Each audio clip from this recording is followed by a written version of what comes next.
Right, so we're live. I'm with Joe Payne, who has very kindly offered to help out with English secondary sort of teachers who, hopefully, like me, have that sense that they don't actually know how to catch up. Students who can't read fluently, or even ones who come in with a very, very low start point in terms of their reading skills. Joe is about to become a deputy head teacher. Congratulations, Joe. Thank you very much. Co-author of Making Every Primary Lesson Count, the back of the very successful Crown series, Making Every Lesson Count. And I kind of feel like I should set a bit of a tone here, Joe. I'm not exaggerating. I know absolutely nothing.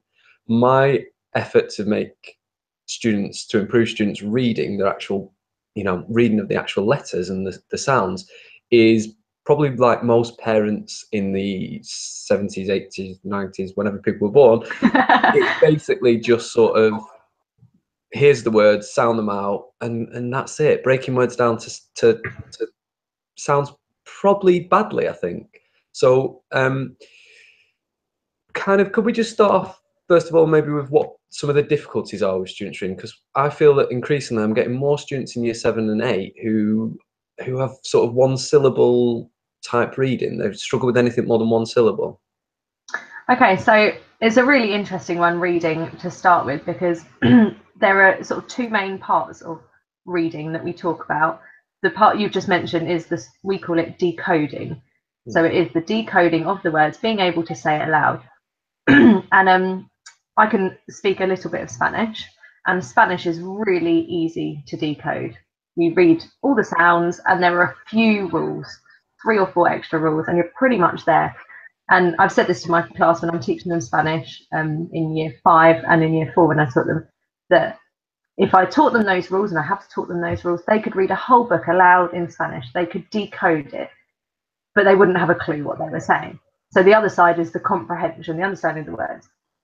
So in terms of the decoding, which is the main area that it sounds like students are struggling with at first, of course, because then once they can decode, you then may realise that their comprehension is quite poor, but you can't get to that point if their decoding is very, very poor anyway. So often children struggle to recognise the sounds, the graphemes and the phonemes that they've been taught early on when they're 4, 5, 6. So are you familiar with phrases like graphemes and phonemes? I'm familiar with them. Okay. I've got a linguistics degree. Okay. Do you want me to whiz through it very quickly? Let's just check we both mean the same thing when we say graphemes. Okay, so grapheme is the letters that make up a sound, and the phoneme is the sound that letter or letters can make. Just what I was going to say. Okay, so I've got some examples here just quickly. So we've got the graph. Is that the right way around to you? Might be backwards. So the grapheme is AI, and the phoneme is A. For instance, because on the back I've got a snail in the rain. Okay. And so children learn that the grapheme AI makes the sound A, and they have a little ditty that goes with it, snail in the rain, which comes from our sort of phonics series. So it could be that children are just not recognising those sounds. It may be that they're not recognising and being able to put those graphemes into phonemes, and they're not understanding that.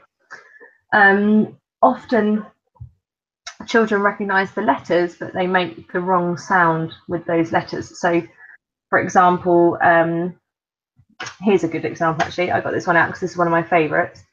So you've got 2 O's, which can be oo, or it can be a shorter sound. So this one is poo at the zoo. So this is the oo sound. This is the one that kids love, because you get to say poo. Yeah, but actually they may see that grapheme and read it as the sound, or vice versa. They may see it and read it as an oo, and so they may say Luke rather than look. So that's something that children sometimes struggle with. And it may be, just sticking with phonics for the minute, it may be that they really struggle to see the word, split it up into the phonemes, which we call segmenting. So split it up into the phonemes, and then to re-blend that word into the words that it is meant to look like. So, for example, I've got here might So they may struggle to split it up into "it" and then blend it to "might" and say it as the word. So those are a few sort of phonics related struggles, but really this is not 100% down to phonics. And so a lot of struggles children have may come from they don't see these sounds or these words as often as other children or other students. I know I'm talking a lot about children, and you will refer to them as students when they reach secondary school, but those are a few of the difficulties they have, particularly in relation to phonics in reading.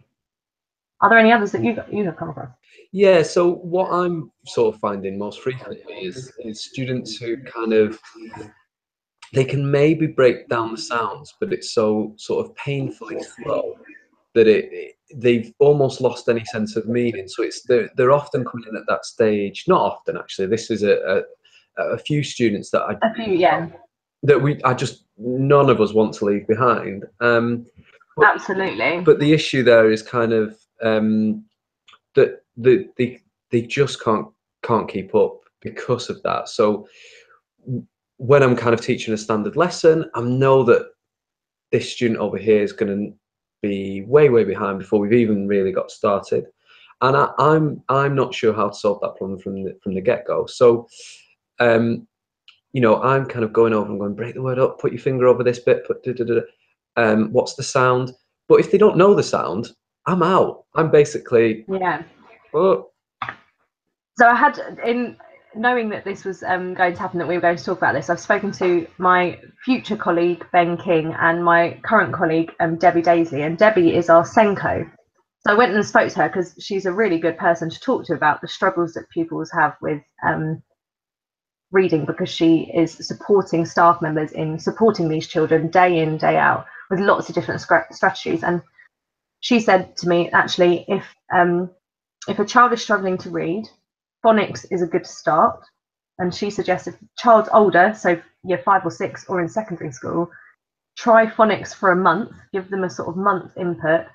And if that's not working, then something else needs to come into play. Because like you say, if those children have had phonics for 3 or 4 years at primary school and they get to secondary and can't segment into sounds, then that approach isn't working for them, and we need to try and find something else. So I've got some ideas which I think we'll come to a bit later on for that as well. So can I just rule something out? Because in discussions with other colleagues, people I used to work with, actually, not someone I work with now, there was a suggestion which angered me, and I hope I'm right in being like this. This colleague who I worked with maybe 4 or 5 years ago said some students just aren't cognitively able to read. And wow. Yeah, it's not something I'd expect from them either. It's a colleague who was unbelievably understanding and actually fantastic with lower ability students or lower start point students.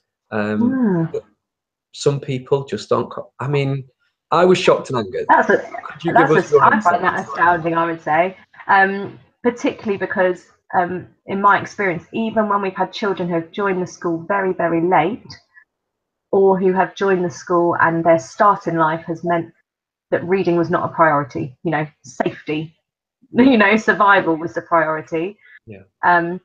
That actually they come in at year 3 and 4 and they are, like you say, their starting points are so far behind their peers that maybe it may lead you to believe that they will never be able to read. Actually, we've seen these children make huge amounts of progress with the right intervention in reading, and some of them, particularly a child that I'm thinking of last year, got to a point at which she was really enjoying reading. She was reading the sorts of books that you'd want her to be reading in year 4 by the end of year 4.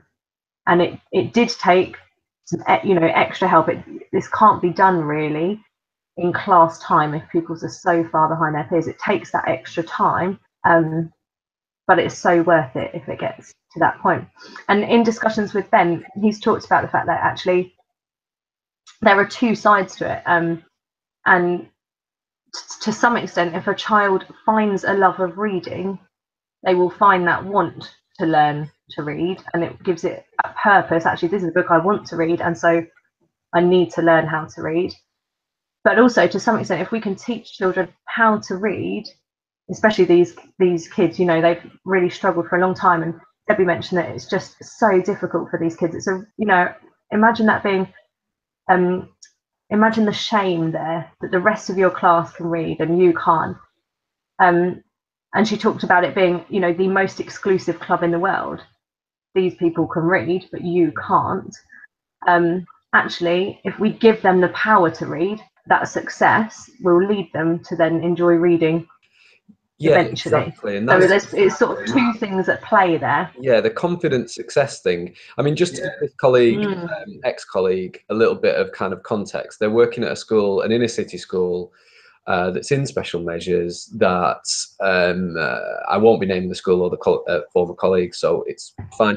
Ofsted have said the biggest issue really is behaviour. They're not actually getting the students to behave.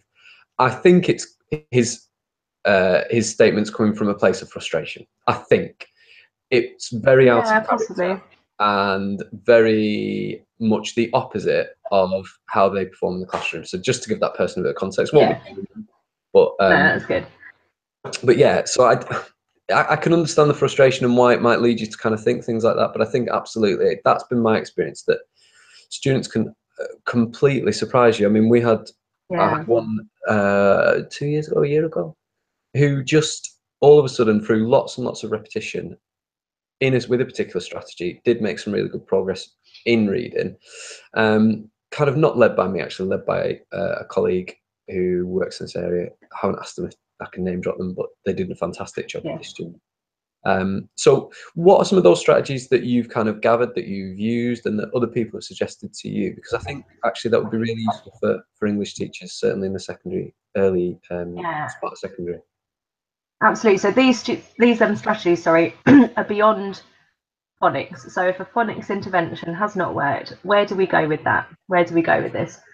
So the most important thing, and I'm sure this is really obvious, but I'm just going to say it just in case, is that they're reading daily, one-to-one, short bursts as much as possible. It's that practice makes permanent thing. You know, perfect practice makes permanent. So that's something that we try and get in as much as possible, daily if possible. But that's got to be there, that one-to-one reading, because that time with one other person where your main focus is a book and a story and talking about it, that builds that love of reading, as well as building the decoding skills, which is what we're really aiming for, but hopefully they go hand in hand. So we also do a lot of daily practice of sight words. So sight words, tricky words, we call them red words in our scheme that we use. These are words that are much harder to decode using phonics. So, for example, we looked at might earlier, M-I-T, very simple if you know the sound the sound I, and the sound T, in fact. Here's a red word, you can see it might look pink on your screen. So you've got which may look like or. So you've got different sounds there, sort of graphemes making a different sound. There's a few others here. So these are words that if children have done a small amount of phonics, they will really struggle to read these words. So it's about daily practice, just reading them, repetition over and over again. And a few ways in which we do this, and also do practice of words that we've spotted children, you know, stumbling on again and again and again, is we use mastery folders. This looks really cool. This is a child, I've covered up their name just so you can't see. And it looks like this, and it has words which they need to learn, words which perhaps they've struggled with before. They go into, you can probably see the numbers, I can't. I can. So 1, 2, 3, 4, 5, 6. They read them each time, each day. This is done every day. It takes about 5 minutes. And in your position and in my position now at the top of school, year 5 and 6, actually this could be done with another child. It doesn't have to be adult time or with another student. So if they read it correctly, it moves into the next envelope. If they read it incorrectly, it stays in that envelope. So then the idea is you've got that mastery practice, read it to the 6th time, it goes on here. These are the words that I can read, and then it can be put somewhere to practice later as well. So we keep this going. And as you can see, this has been used for ages, and it's something that, I may have broken it, but it's something that is used again and again and again. And this is the child that I was talking about last year who did find a love of reading, having come from a very, very low starting point compared to peers. And then those words, and this can be done separate, those words are then put onto, I don't know if you can see this, it's a key ring that's got loads of cards just with a whole bunch. Very simple to do, very easy way of collating things. And then these can just be practiced a few at a time in a spare couple of minutes. It could be in the line, it could be, you know, in the library just before lunch. I don't know how things work, but you know, it's that little and often, practice, practice, practice. And that's really, really good. You're targeting two particular things. You're giving, I love that. I can't tell you how much I love that 1, 2, 3, 4 sequence, because that is retrieval practice in action, isn't it? That's right. Bit better. You can move it up to this pack. But also it's really specific, really targeted, and they can see their progress. So that's, I mean, what annoys me. I think there's a, I think they get to colour in a bit on the back every time they do a word, so eventually you get a picture. But obviously your students will want something slightly different, maybe. No, honestly, I teach some year 11s who would absolutely love that, being able to colour something in when they got something right. Like, to be honest, I probably would too sometimes. Yeah, I'm glad it doesn't change. What annoys me actually about, perhaps this is a personal thing, is that everything you've just shown there is so sensible, so founded in pedagogy, so similar to what I know works in teaching. But actually, it does take a different pair of eyes sometimes just to see that. We can't, I'm beating myself up that I've not been able to see that myself, but that's such a great idea, and I'm going to steal that. That's a stealable point for Monday morning, and that's what, for me, this podcast is an effort to produce, is some stealable moments for English teachers and teachers in general, hopefully. Good. So really simple to set up, really easy. You don't need much. A few envelopes and a bit card, and a few cards and a key ring, or whatever you fancy. You can do it in loads of different ways, can't you? Yeah. So that's something we really focus on, that daily practice of daily reading, daily practice of non-phonetic, or not non-phonetic, but sight words, tricky words, or any word that the child's stumbling upon. Like, for example, one child really was struggling to read contractions. So doesn't, can't, all those sorts of words with apostrophes in contraction. So those go into the mastery folder. They get daily practice of that. And the next time they come to read it, it is quite amazing. They do then recognise, oh, that's the same word as I've been reading in my mastery folder. And those links are really important, as with all learning, you know, linking everything together is really important for memory. Something that's worked at my previous school that actually I haven't done at my current school is paired reading, which was it was really powerful for a group that I had in year 5. They all happened to be boys. It didn't make any difference whether they were boys or girls, but I remember them as this group of boys that every day, at the end of the day, the child who had that sort of low starting point with reading, much lower than their peers, chose a partner, in the class that they would like to read with every day. And they would go out to the staff room, which was quite a treat. And they'd get to sit in the staff room with, there was someone in there supervising, but the member of staff wasn't leading anything. And the boys would sit down together, and the idea was that they would read aloud together. So they'd be reading almost, it's not chanting because they're not saying it over and over again, but that's what it would sound like. They'd be reading the words together. That's really good for that child that doesn't have the confidence, because they can almost mumble along, they can listen, they can talk quietly, they can talk loud for the words that they do know. And we had a really nice system going. I wish I'd spoken to someone about this before I said it, just to check what it was, but it was something like, if the child who was the one that was struggling put their hand on the table or tapped the other person's knee or something like that, gave us a sign, that meant they wanted the other person to stop so that they could carry on by themselves. And if they tapped again or made that sign again, then the other person would carry on, sort of to help them get their confidence back up. So it was just a really good way of getting kids enjoying reading and reading together. They've got that sort of joint enjoyment of the book, but also that having that other person decoding at the same time meant that there was that confidence to at least have a go, and then actually get to hear the correction or the correct pronunciation of that word if you've got it wrong or if you don't know it. So that was something quite nice that may work No, Maybe worth trying. Might worth trying with an adult first. definitely. And you've triggered something for me, a sort of a memory, a sort of distant memory of an American school. I've got this in my head of this picture of a teacher at the front of the classroom, and perhaps you'll know exactly what this is. This seems to be something I've seen a few times in American schools, which is the teacher reads across the line and then says, and stop. And they all sort of read together at the same time. So it's sort of, Ah. does this ring any bells for you? Well, I don't know exactly what you're on about. I've got an idea, but I don't want to say it just in case it's wrong, and I don't want to sort of use names and that. I think it we was a do double I do that thing. quite a lot in primary. We read together the words on the board. Yeah. So that for exactly the same reason, but it's much more collaborative. There's 34 of us reading all together.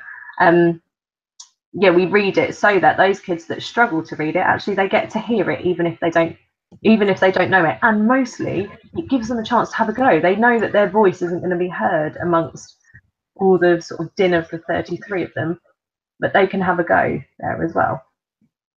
Debbie, our Senko, sorry, also mentioned using some sort of multi-sensory approaches to looking at sort of letters, shapes, the shape of words, using things like colour, music, movement, using 3D letters. She talked about putting 3D letters in a bag and feeling for them. What letters are they?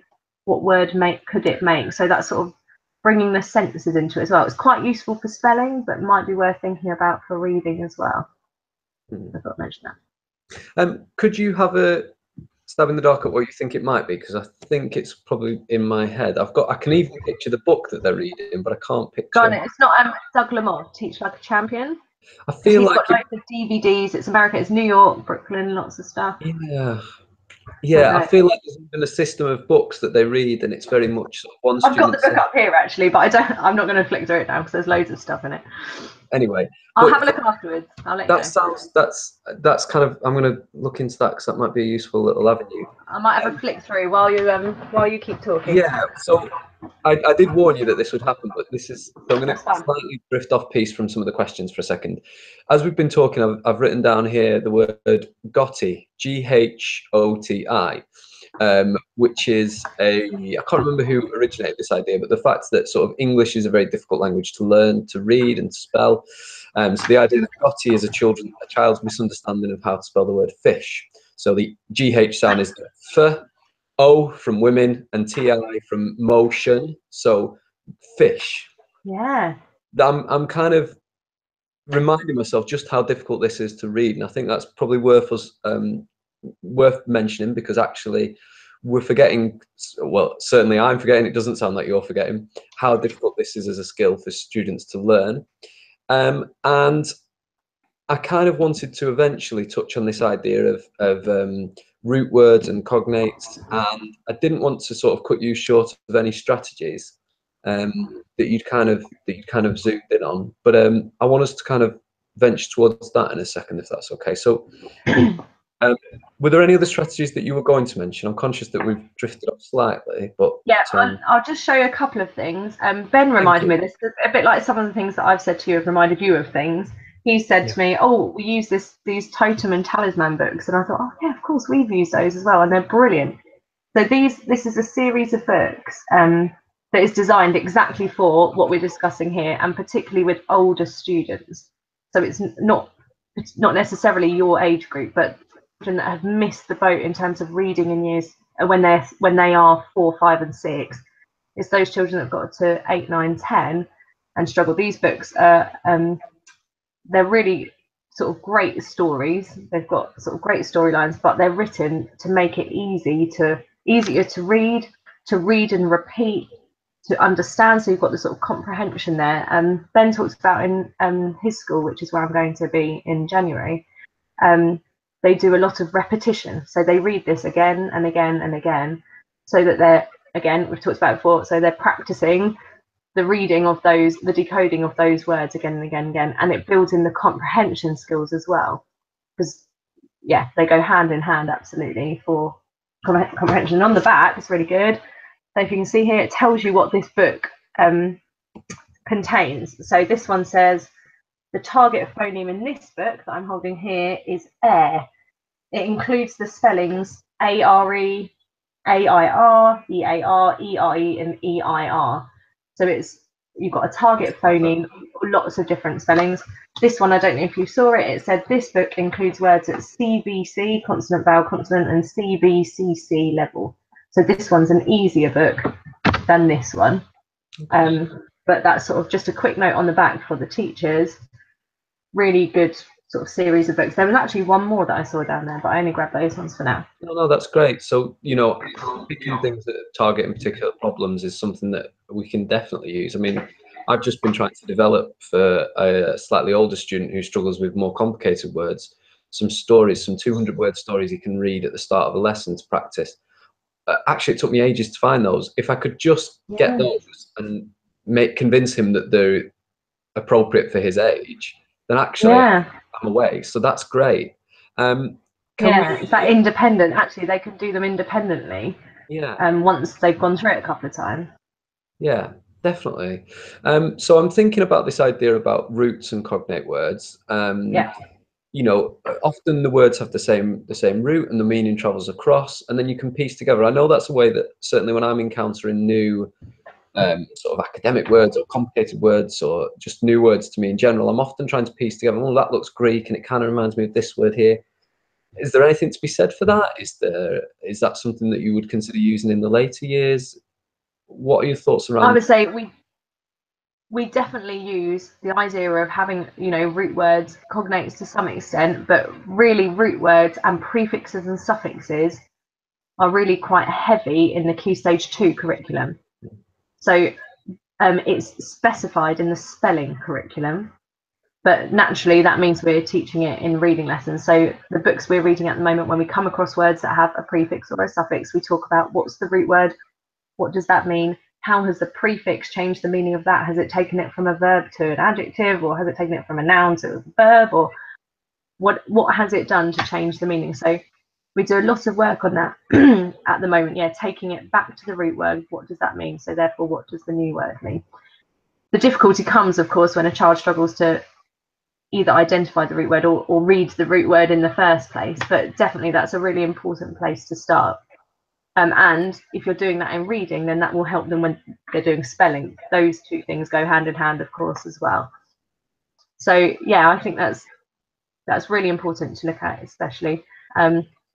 We don't do a huge amount of work on sort of where words come from, like you mentioned about Greek words, and occasionally we mention that more to do with sort of history. So if we're looking at ancient Greece, you would talk about sort of words, you know, that had come from Greek. Obviously, sometimes we mention it, but I haven't done that a huge amount in my teaching. It might be something to look at a little bit more. My mind's just a bit odd, and I kind of work on etymology sometimes. My brain kind of goes, all right, what's the etymology? It's probably Roman, it's probably Latin. Well, you've got that background as well, haven't you, where you've done a lot of that. A factor. But I seem to remember my niece's school, she does really well in spelling tests and vocabulary sort of tests. And they have organised their spellings into, I think in year 2, I remember looking at her spelling book, and it was all sort of coarse, horse, worse, sort of mistakes that she could make, but also trying to get the sound and spelling mistakes she could make all grouped together. They might be rubbish examples because I'm out of my depth a little bit. But as she went further up the school, they were kind of prefix and suffix and root word orientated. So, oh God, the only ones that are coming to my head are kind of would be totally inappropriate to give to year 7 and 8 students. But let's say, for example, so I've written in my notes the word ology is study of, correct? Ology. Yeah. Okay, yeah. So you could group them in that sort of. Would that make sense? We would. Yes. So sometimes, for example, we teach the prefix dis and miss and un. So they're much more simple than your ology.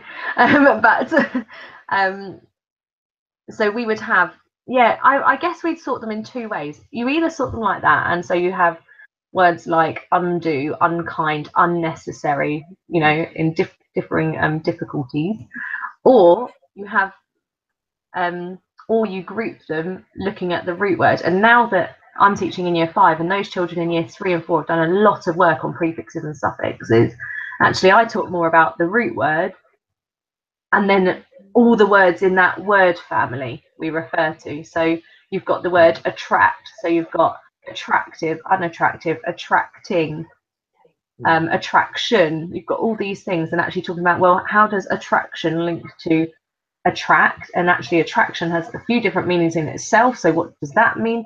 And then you also get to a really important part of reading, which I think we don't touch upon as much. We're really building up decoding and vocabulary, but general knowledge is absolutely key. So if a child hasn't been to a theme park, perhaps they won't understand what an attraction is, a tourist attraction as such.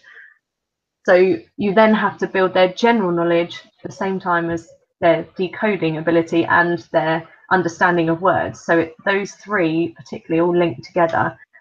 And for some of these kids that struggle, particularly those that are still really struggling at secondary school, their life opportunities may be very different to those that are not struggling, and so therefore their general knowledge and their understanding of the world and the things that they've come across and the words that they've heard and the places they've been, etc., etc., etc., may be a lot more limited.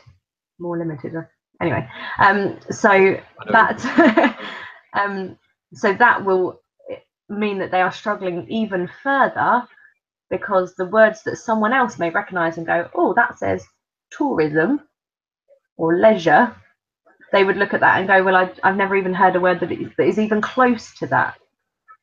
Yeah. What that word shape is and the sound. So we've just been working on misanthropy and philanthropy with our year 10s around Christmas Carol, and actually if they have that idea of miss and bin as the roots of those, actually that's a really best point in, because I ended up with my guys just giving them loads of different access points to it, saying that there was a daughter called Miss Anthrope, and she was really miserable, which was annoying to her dad Phil because he was really happy, and like telling them all these silly stories, looking at the roots of the words.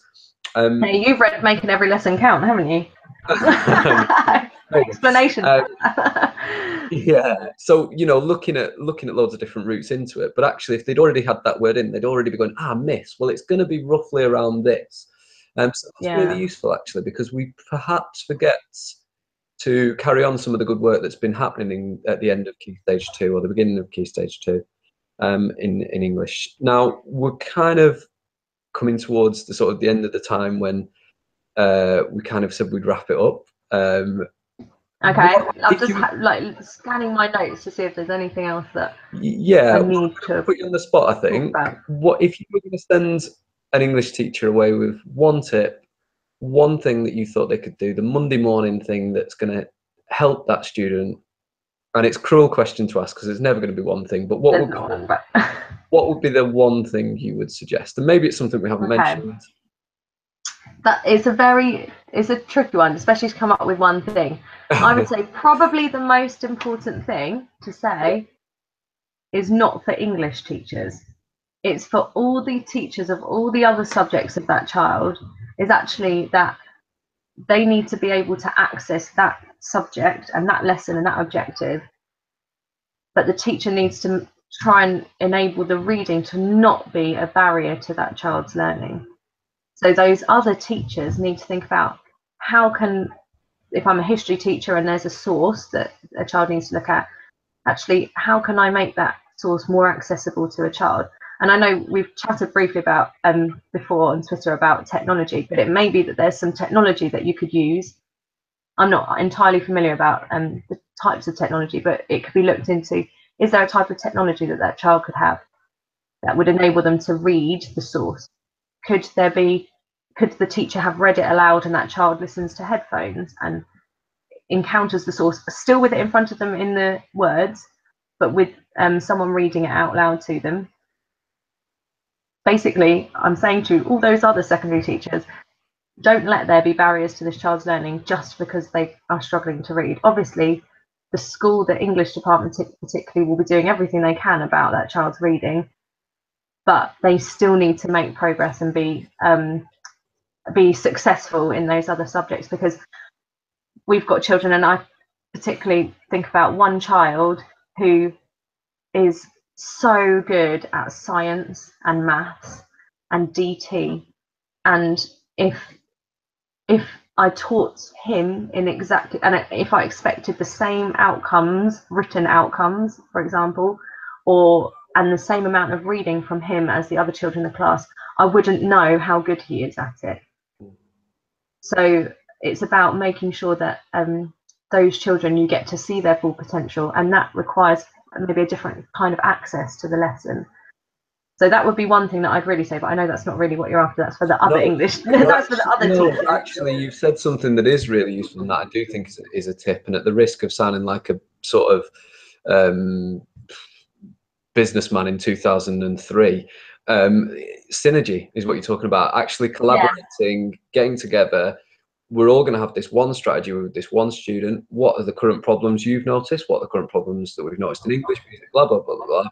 And what are we all going to do? Actually sitting down and saying, how can we all get together and solve this is a great tip, because when they go into secondary school, it becomes very, very difficult to do that. But for certain students, the legwork of gathering 8 teachers together for 10 minutes once a blue moon or once a term, that 30 minutes across a year would have a massive impact. And to be honest, it's because it's uncommon, it's probably something we don't think about.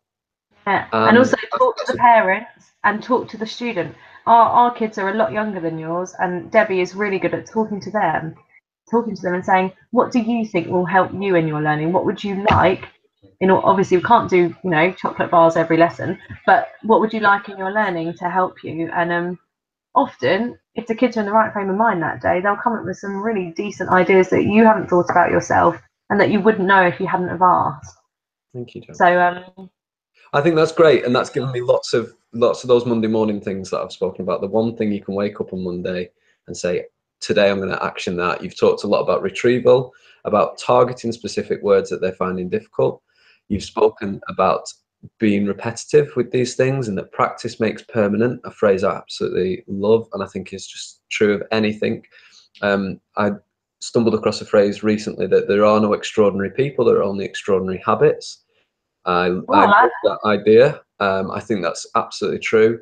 And I think if we know something is right, we know something is going to work, why wouldn't we repeat it? So optimism is key. Let's be optimistic for these kids and believe that they can, and do everything we can possible to make, to give them that sort of culture in which they can. And actually that tallies with something I said earlier about the former colleague. There will be people in some of these children's lives who maybe have given up, maybe didn't have an ambition in the first place. So if we are going to be the right people for them and the good, give them a good education, we have to be the ones cheerleading, and we have to be the ones expecting a lot from them, because for some of them, they might not have that person. Exactly. And that's a great point to end on, actually, John. Thank you very much. Thank you. That's honestly so direct, so simple that even I can do it. So definitely actionable and definitely going to have an impact. So thank you very much. Good. I'm pleased that's been useful. I'm really pleased that's been useful. I might send through my notes to you just so you can have a see. I don't think there was anything that I missed, actually. Perfect. All right. Right, we'll keep it there, and if we think of anything else, we can always add it in as a postscript. Brill. Bye. Cheers, John. Thanks, Todd. Bye. Bye.